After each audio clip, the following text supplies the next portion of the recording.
नमस्कार दोस्तों, स्वागत है आप सभी का एक बार फिर से हमारे यूट्यूब चैनल पे। मेरा नाम है सुमित मुरारी। आशा करता हूँ आप लोग अच्छे होंगे, आपकी तैयारी अच्छी चल रही होगी। तो देखिए, आप सबको पता होगा, जैसा कि थंबनेल में आपने देखा, जो वीडियो वीपीडी एग्जाम री एग्जाम होने वाला है उसको लेके कल भी मैंने एक वीडियो बनाई थी। कल जब न्यूज़पेपर में ये आया था कि जो आयोग है सीबीआई जांच के बाद वहीं पे पेपर कराएगा जहां पे कि पेपर लीक हुआ, जहां जहां मिलेगा, मतलब साक्ष्य, ठीक है। बट आज दोबारा जो आया हुआ है, देखो ये चीज पॉसिबल है नहीं, मैंने कल बता दिया था वीडियो में, क्योंकि नियमावली में बोला गया था कि पेपर जो कैंसिल होता है तो वो सबके लिए होता है, ठीक है। ये नहीं कि एक घंटे के बाद पेपर लीक हुआ है, ऐसा कुछ नहीं है। अब बात आती है, आज जो मॉर्निंग में न्यूज आई थी सबको पता चल गई होगी, बट ठीक है, मैं यहाँ पे कुछ चीजें रखने वाला हूँ। पॉइंट टू पॉइंट चीजें बताऊंगा, क्या चीजें पॉसिबल है, कब तक एग्जाम होने के चांसेस है और कितना टाइम आयोग आपको देगा। क्योंकि मुझे बहुत ज्यादा मैसेज आ रहे थे, तो इंडिविजुअली सबको मैसेज करना पॉसिबल है नहीं, ठीक है। तो मैं सोचा कि छोटा सा वीडियो बना दूं जिसमें कि आप सब लोग देख लें और चीजें आपको क्लियर हो जाए।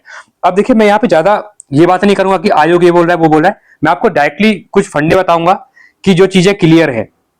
देखिए, पहली बात तो आपने न्यूज़पेपर में देखा होगा, आज ये दो न्यूज यहाँ पे आई थी। मैंने पहले यहाँ पे लिखा हुआ है कब तक होगा पेपर, ठीक है, सिंपल है। देखिए, अब पहले तो ये देखिए, आप लोग यहाँ पे आया हुआ था कल आज सुबह कि सीबीआई जांच पूरी होने के बाद ही स्नातक स्तरीय परीक्षा। देखिए, अब यहाँ पे दो तीन चीजें हैं।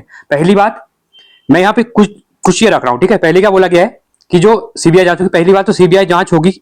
देखिए क्या होता है ना, अगर पेपर करवाने हैं यहाँ पे, देखिए हर चीज, हर कोई उस टाइम पे कोई बोल रहा था कि देखो हर टाइप के पहलू होते हैं, लोग हर टाइप के दिमाग वाले होते हैं, ठीक है। कोई बोल रहा है कि सीबीआई की पेपर जांच होने तक पेपर का लटका रहेगा, पेपर नहीं करवाना है करवा दो। भाई, सीबीआई की जब जांच, आप लोगों ने कहा था कि सीबीआई जांच करवाओ, पेपर री एग्जाम कराओ, पेपर कैंसिल करो, बट स्टेप बाय स्टेप चलना पड़ता है ना। गवर्नमेंट ये थोड़ी है कि आज आपने बोल दिया कि पेपर कैंसिल करो, कल बोलो कि एग्जाम करा दो, ऐसा नहीं होता है। अगर सीबीआई के पास चीजें कही है, बाई चांस क्या होता है, एग्जाम करा देता है आयोग, ठीक है।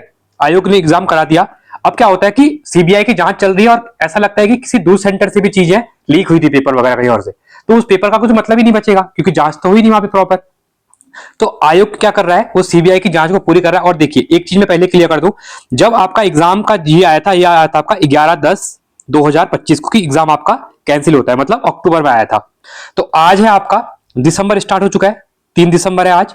अभी आपके देखिए, आज 85 दिन हुए, यहां से भी अभी जो एग्जाम कहा था कि विद इन 90 डेज हम कराएंगे, तो वहां पे अभी 85 दिन हुए, अभी 40 दिन का टाइम है आयोग के पास। जल्दीबाजी कोई नहीं है, मतलब दिसंबर का पूरा महीना और जनवरी भी आप 10 तारीख तक लेके चलिए कि आयोग ने जो टाइम आपको दिया था, जितना टाइम पीरियड में कि हम एग्जाम कराएंगे, अभी 10 जनवरी तक का टाइम यहाँ पे है। यही चीज मैंने पता नहीं है आपकी, जो लोग मैसेज कर रहे हैं कि सर एग्जाम नहीं होगा, लेट होगा, अप्रैल मई में होगा। देखिए, कुछ पॉसिबिलिटी जो है वो क्लियर कर रहा हूं। पहली बात तो मेन जो है, आयोग ने जो 90 डेज बोला है, तो अभी आज से आपके पास 40 दिन का टाइम और है, मतलब 10 जनवरी तक तो आपका एग्जाम अभी नहीं होने वाला, मतलब आयोग की लिस्ट में है कि 10 तारीख तक हम एग्जाम करा देंगे। जिस हिसाब से सीबीआई जांच कर रहा है, सीबीआई की जांच के अकॉर्डिंग चीजें फटाफट चल रही है अभी, ठीक है।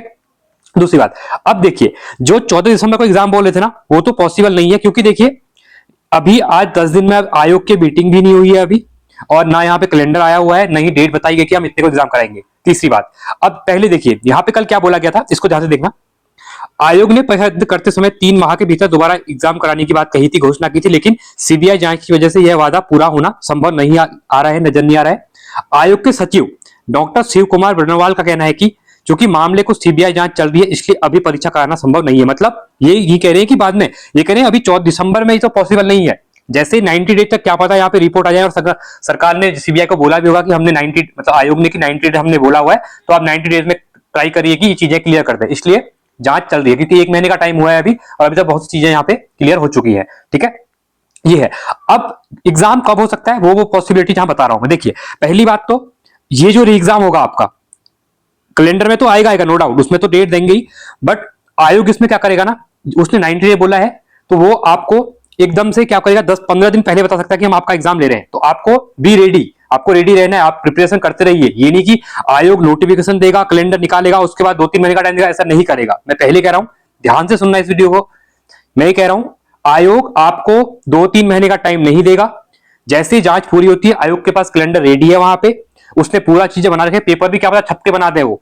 बस डायरेक्टली क्या करेगा, आपको 10 या 15 दिन का टाइम देगा, बोलेगा कि आपका 9 जनवरी 10 जनवरी को एग्जाम है, और दिसंबर आते हैं लास्ट में बोलेगा कि एडमिट कार्ड आप डाउनलोड कर सकते हैं 2 से 3 दिन बाद।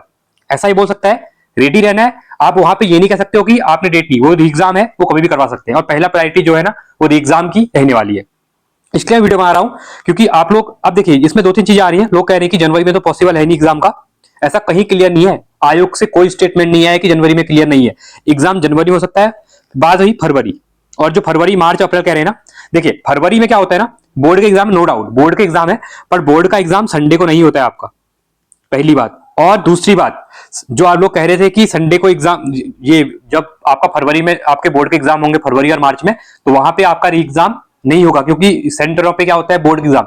मैं फिर से क्लियर कर रहा हूं, जो बोर्ड के एग्जाम होते हैं वो सभी सेंटरों पे नहीं होते, सभी स्कूलों में नहीं होते हैं, कुछ ही सेंटर होते हैं बोर्ड के एग्जाम के लिए। और संडे को कोई भी बोर्ड का एग्जाम नहीं होता है, और यूके पीएससी या यूके पीएससी के कोई भी एग्जाम होते हैं वो आपके संडे को होते हैं। एक जैसे मैं सपोज एग्जाम देता हूं, कोई सिटी है, वहां पे अगर 2 स्कूलों में अगर बोर्ड के एग्जाम का सेंटर है, तो वहां पे 7 से 8 स्कूल और होते हैं जहां पे यूके ट्रिपल एग्जाम करा सकता है। तो आप ये मत सोचिए कि बोर्ड के एग्जाम होंगे तो 2 महीने हमारे एग्जाम नहीं होंगे, कुछ भी पॉसिबल नहीं है, क्योंकि अगले साल इलेक्शन का टाइम है, उसके जल्दी जल्दी एग्जाम शुरू होंगे। अभी कैलेंडर दोनों आने वाले हैं, यूके पीएससी का भी आएगा, यूके ट्रिपल एससी का भी कैलेंडर यहाँ पे आने वाला है। तो एग्जाम जनवरी के बाद कभी हो सकता है। अब ये क्लियर नहीं है आयोग कब क्या डिसीजन लेता है, ये री एग्जाम है, ऐसा नहीं होता है कि कोई और एग्जाम होते तो आयोग ने उसमें बोला है कैलेंडर में कि मई में हम एग्जाम कराएंगे 3 तारीख को, या फिर अप्रैल में कराएंगे। री एग्जाम की कोई फाइनल डेट नहीं है। री एग्जाम अगर कैलेंडर आता है तो री एग्जाम में कभी भी एग्जाम करा सकता है, आयोग बोल देगा 15 दिन बाद पहला री एग्जाम हो जाएगा, ठीक है। तो ये नहीं होगा कि 2-3 महीने का टाइम मिलेगा, आप अपनी प्रिपरेशन करते रहिए। देखिए सबको पता था ये चीजें आई हुई है, बट मेरा मेन मोटिव ये था कि जो जितने मुझे मैसेज आ रहे थे उनका मैं रिप्लाई दे दूं कि पॉसिबिलिटीज है जनवरी में आपका एग्जाम हो सकता है, ठीक है। आयोग 15 दिन का टाइम देगा, क्योंकि 15 दिन में भी आयोग पेपर इससे पहले भी कराए हुए हैं आयोग ने, ठीक है। तो आपको रेडी रहना है और ये मुझे बताना था, और आपको क्या करना है, अपनी प्रिपरेशन जो है करते रहिए, आप रिवीजन करते रहिए चीजों के बारे में। जो लास्ट 8 का पेपर हुए हैं प्रीवियस पैटर्न पे, उनको भी करते रहिए। और देखिए पेपर थोड़ा हार्ड बन सकता है, आसानी किसी को नहीं पता है। जो आपका पेपर आया था उसी के अकॉर्डिंग आप तैयारी करते रहिए, आपने जो पहले तैयारी की थी। हाँ, और ये करिए कि मैक्सिमम 70+ तो नंबर लाने का ट्राई करना, क्योंकि कंपटीशन बहुत ज्यादा है और एक्स्ट्रा टाइम मिल चुका है यहाँ पे। पेपर जब भी होगा, दूसरी बात पेपर तो होगा आपका, जनवरी में होता है, फरवरी में होता है, मार्च में होता है, बट मैं पॉसिबिलिटीज बता रहा हूँ, क्योंकि यहाँ पे आयोग के अलावा किसी को नहीं पता है कि एग्जाम कौन सी डेट को होने वाला, कब होने वाला है, ठीक है। वो आयोग वाले डिसीजन लेंगे, तो वहां से आपकी चीजें यहाँ पे क्लियर हो जाएंगी, ठीक है। तो यही मुझे बताना था मेन, क्योंकि बार बार मैसेज आ रहे थे, सबका रिप्लाई करना पॉसिबल यहाँ पे नहीं होता है। साथ ही देखिए, अब इसके साथ ही मैंने जैसे अभी रिसेंट में आपके लिए ईओ का एक वीडियो बनाया था कि प्रिपरेशन, देखिए ये होता है ना कि नोटिफिकेशन आएगा, उसके बाद आप लोग तैयारी करेंगे, 2 महीने 3 महीने का टाइम मिलेगा। जैसे ईओ का जब 2023 में पेपर आया था ना, ओनली 3 मंथ मिले थे, अगस्त लास्ट में उसका नोटिफिकेशन आया था, सितंबर अक्टूबर नवंबर 26 को उसका पेपर हो गया था, 3 महीने भी पूरे नहीं दिए थे एग्जाम प्रिपरेशन के लिए। तो ईओ का जो मैंने वीडियो बनाया था उसके अकॉर्डिंग तैयारी करना शुरू कर दीजिए। पेपर तो होने वाला, नो डाउट आएगा, जनवरी में आए, फरवरी में आए, मार्च में आए।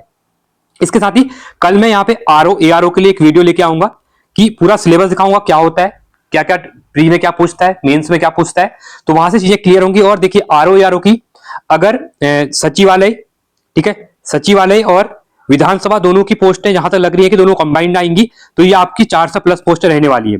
तो आरओ एआरओ में 400+ पोस्ट बहुत ज्यादा होती है। मतलब ये है कि अभी जब भी नोटिफिकेशन आए, जनवरी तक नोटिफिकेशन देखने को मिल सकता है, या फरवरी जब भी मिले, क्योंकि जनवरी एंड दिसंबर लास्ट या जनवरी में नोटिफिकेशन जहां तक लग रहा है आ जाएगा। यह है कि आपको प्रिपरेशन अभी से स्टार्ट करिए, नहीं कि जब नोटिफिकेशन आ गया अब इसके बाद आरओ की तैयारी करते नहीं। आरओ में बहुत ज्यादा कंपटीशन होगा, आरओ में, तो आपको प्रिपरेशन अभी से स्टार्ट करनी है। इसलिए कल आपके लिए एक वीडियो आएगी जिसमें कि पूरा सिलेबस डिस्कशन किया जाएगा। जो नए बच्चे, पुराने को तो पता होगा, जो नए बच्चे पहली बार आरओ देंगे या उनको पता नहीं है कि चीजें कैसे पढ़नी है, यूके पीएससी का एग्जाम होता है, कितनी कट ऑफ रहती है, क्योंकि ये एग्जाम ऐसा है ना, उत्तराखंड में अपर पीसीएस के बाद, मैं तो अपर पीसीएस भी नहीं कहूंगा, अपर पीसीएस से भी मतलब लेवल की इसको जॉब मानी जाती है, क्योंकि आपको हमेशा देहरादून के अंदर ही रहना है, और आपकी एक क्या होगा, अच्छी खासी जॉब सैलरी होती है यहाँ पे, सैटरडे संडे ऑफ होता है यहाँ पे, और ऑफिस की जॉब है, आपको कहीं ट्रांसफर नहीं होना है। तो बहुत से जो टीचर होते हैं, जो लेक्चरर की पोस्ट में भी होते हैं ना, वो भी इस जॉब के लिए अप्लाई करते हैं, क्योंकि अच्छी जॉब होती है। क्योंकि आपकी शादी वगैरह में जो बच्चे सब सेटल होंगे, देहरादून के अंदर ही पढ़ाई करेंगे, वहीं फैमिली के साथ रहोगे, आपको कोई ट्रांसफर की झंझट वहां पे नहीं है, ठीक है। तो इसलिए आरओ का ये होता है कि नॉर्मल एग्जाम में अगर 100 जा रही है कट ऑफ, तो आरओ के एग्जाम में सॉरी 110 जाती है, क्योंकि कॉम्पिटिशन इसमें बहुत ज्यादा है। तो कल वीडियो आएगी, उसको देखना आप लोग, और आई होप ये री एग्जाम का आपको क्लियर हो गया होगा। बाकी अपडेट आपको मिलते रहे टेलीग्राम पे, टेलीग्राम को आप ज्वाइन करना, सुमित तिवारी का टेलीग्राम है, और चैनल को भी आप लोग सब्सक्राइब यहाँ पे करना, ठीक है। तो चलो आज के लिए यही था, आपको बताना जो जरूरी था, कुछ चीजें मैंने आपको बता दी। तो इतना रखते हैं, थैंक्स फॉर वॉचिंग, जय हिंद, वंदे मातरम।